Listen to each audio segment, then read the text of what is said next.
This is the quick version of reviewing of using the Quick Mask in Photoshop and using the Magic Wand in Photoshop. So I'm going to open up, and these are from the Select Mansion folder that we used in class. I'm going to open up an image, and the image that I used in class was the smart car. And what we're going to do is we're going to use a tool called the Quick Mask tool to select this car. And the Quick Mask button is over here. You can also just press the letter Q on your keyboard. Now, I'm going to press the letter Q back and forth, but look up here on the tab. When you're using Quick Mask, it says Quick Mask. So I just pressed Q, now it doesn't say Quick Mask. I pressed Q again, and now it does.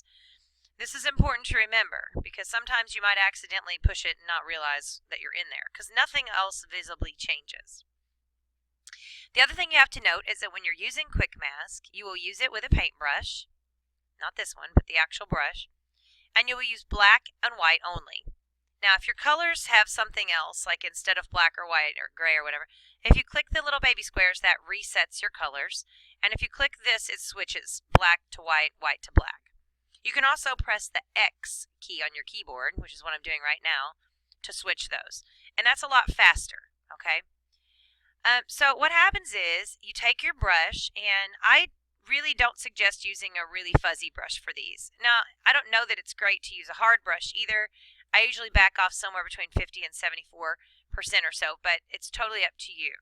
Now, what I don't want you doing is constantly coming up here to change the size. Remember that the bracket button to the right of the letter P on the keyboard modifies size of brushes. So when I'm pressing my bracket right now, it's making it bigger. And when I press it now the other way, it's making it smaller. Let's just get into the habit of doing that. All right, so what happens is you start brushing. And you're going to notice it's called a red overlay, or kind of a pink color, as you paint. So we're painting over the car to select the car. Now what you don't know is it's actually not selecting the car. It's selecting everything else but the car. But that's okay. This will make sense here in a minute. So I'm going through and selecting the car. And again, as I get to the edges, I'm going to want to make my brush smaller. I'm just pressing my bracket, and then I can go through. And of course, probably to make this a really good selection, you would zoom up closer than what I am right now. But I'm just doing this quickly for the sake of a review video here. All right, so once you get it selected for the most part, oh, by the way, this is painting in black. So black is going to turn areas pink. If I switch my colors to white, it will take the pink away, almost like, it's reversing it. So if I go out here accidentally, and then I hit my X key to switch my colors, and then I paint here, it's going to not be pink anymore. So if you accidentally go out of bounds, if you color outside the lines here, not a big deal, just switch your color over here, and then continue on. So if you go too far, just switch it, and then go back over it, like so, okay? All right, so the first step, of course, is to get everything selected. The second step is to switch it out of Quick Mask mode. So again, I'm going to press Q, and now notice that we have what are called affectionately the marching ants, and they are marching around to and fro. Now, it might look like they're marching around the car, but actually they're not. They're marching around everything but the car, and we can tell that because they're around the edges, the border of the picture, too. So if I were to drag this over, let me undock and move. If I were to drag this over right now, it would be everything but the car. Not really what we want, right? So in order to switch the selection to be the car instead of everything else, we select the inverse. Well, we can't do that with the Move tool, and we can't do that with the paintbrush because those options are not there when we right-click the mouse. You can only use that option if you're on a selection tool. These three buttons are all selection tools. Now, if you don't want to have to worry about that, you can also just go to Select and Inverse. Math people know that means the opposite. So if we click on Select and Inverse, notice these marching ants are going to go away. And now it's just around the car. Now, before you drag it over, what I want you to get in the habit of doing, and you do have to be on one of these selection tools to get it, is using the Refine Edge to preview your selection. So when you click on Refine Edge, you're going to see a preview. I always look at it, you hit this little down arrow. You can look at it as marching ants. You can look at it as an overlay. So now you can see it flipped the pink.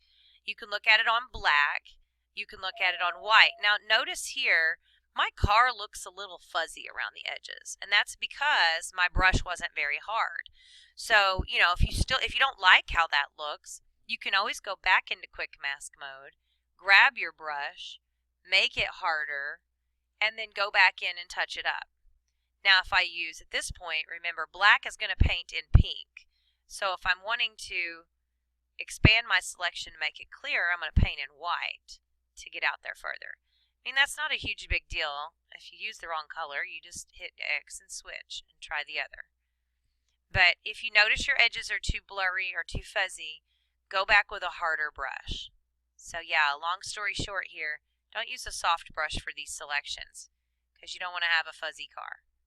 Nobody wants that. All right, this is not the best selection in the world, but let's just pretend that it's great. Okay. Oh my gosh. Okay, but that's okay. Anyway, I'm going to get out of quick mask mode because you need marching ants to do refine edge, and then come up to any selection tool, click refine edge. All right, so there's the preview. It's a little better, and actually if I was zoomed at 100, it probably would be fine. Here, actual pixels. All right, so there it is. Now I'm going to look at it on black, and it looks pretty good. There is a little spot here that I can see that I missed, and around the tire. So again, you can just hit cancel. You can go back into quick mask mode, take your paintbrush, and then get those areas out. I need to paint in pink to get rid of an area, so I'm just going to paint in pink here and a little bit around this tire, and we can fix that up nice and neat. Okay.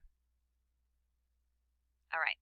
Now, once you like it, again, out of quick mask mode, back to a selection tool, back to refine edge, take a look at it, and again, this isn't the greatest selection in the world because I am trying to hurry, but let's say it's good.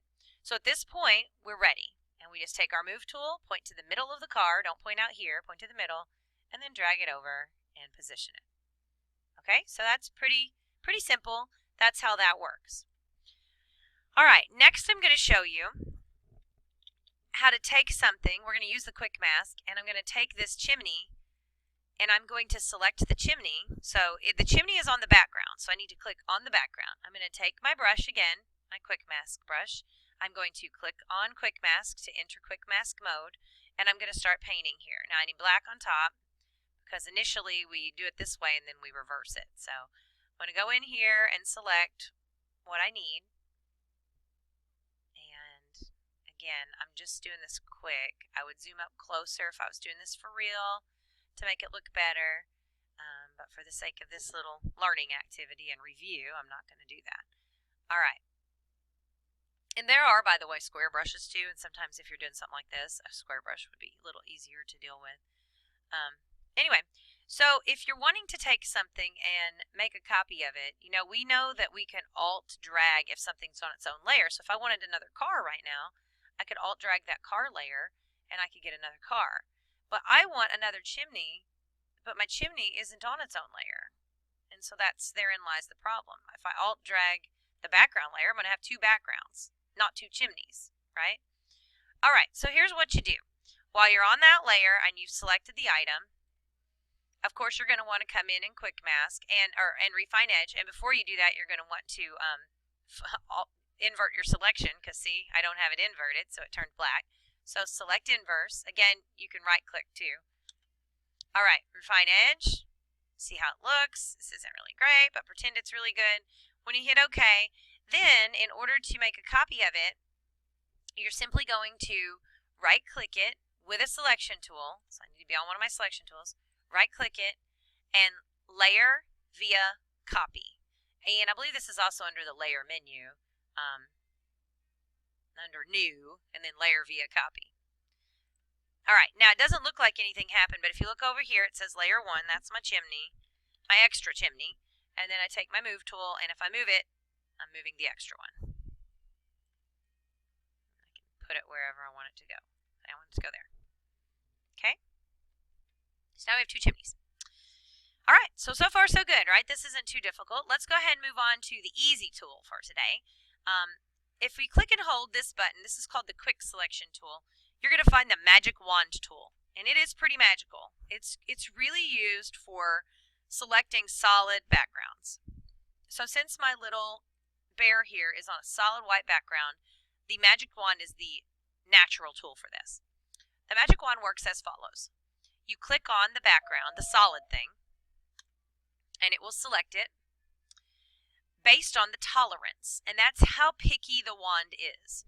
Now, you see these marching ants? One very important thing you need to learn in this lesson that you're going to use forever in this class is how to get rid of them. That's Control D, or deselect. It's also under the select menu.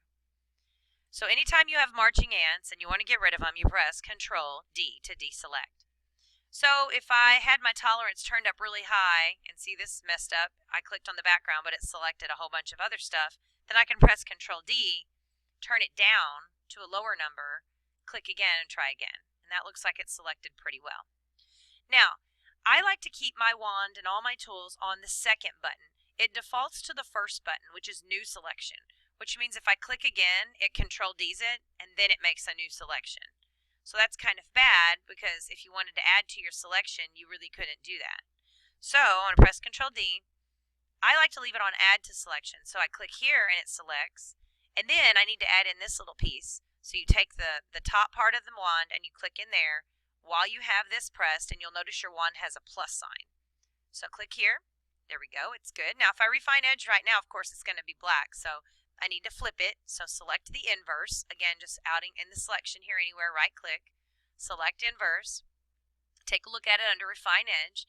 If any of it bothers you, just like before, you can still go into quick mask mode while you have your marching ants on. So if I wanted to add in this, I could just switch over to quick mask mode for a minute. The marching ants go away and I can use my paintbrush. And then I can go ahead and paint in areas. Now black is going to paint in that pink. So if I want to add in more areas, I don't want them to be pink. So I'm going to use white, and then I can come up here and get a little bit more of the top of his fur or his head or whatever. And then just get out of it. And then now it's expanded that selection. Okay? So again, once you think you're ready, you're on a selection tool, refine edge, take a look at it on black and white. It's really ideal to look at it at its actual size so that you can see what it's going to look like if you move it over somewhere. All right, I'm happy with it, so I'm going to press OK. I'm going to undock this, grab my move tool, and Red Rover, send my teddy bear right over. There we go. So that's the general concept here of using these tools, and you can use the tools in conjunction with one another like I just said. So I don't have to just use one tool. If I want to, I can use that magic wand. If I click and it's getting enough, great. I can Control D though if it's not, or if it needs to get more, I can make modifications and then go again. But just remember, Control D will get rid of those marching ants. So if anything looks suspect, Control D and start again. So like here, I've got my bird selected, but if I right click and I invert my selection and look at it, notice in here in the wings there are a lot of areas, and that's because my magic wand tolerance was turned down, so it didn't get as much as it could have. So I'd be better off to Control D, turn this up so it's going to get more in its selection, and I don't know what the right answer is. You just have to try it and see. Right click, select inverse, and then take a look. This is going to get rid of part of his head, so this is probably too far. Right? But it did do a better job over here. So maybe I'm like, you know, that did such a good job on the wing that I'm just going to hit OK, switch into quick mask mode, and come up here and just paint the head back in on my own. And that is certainly an option.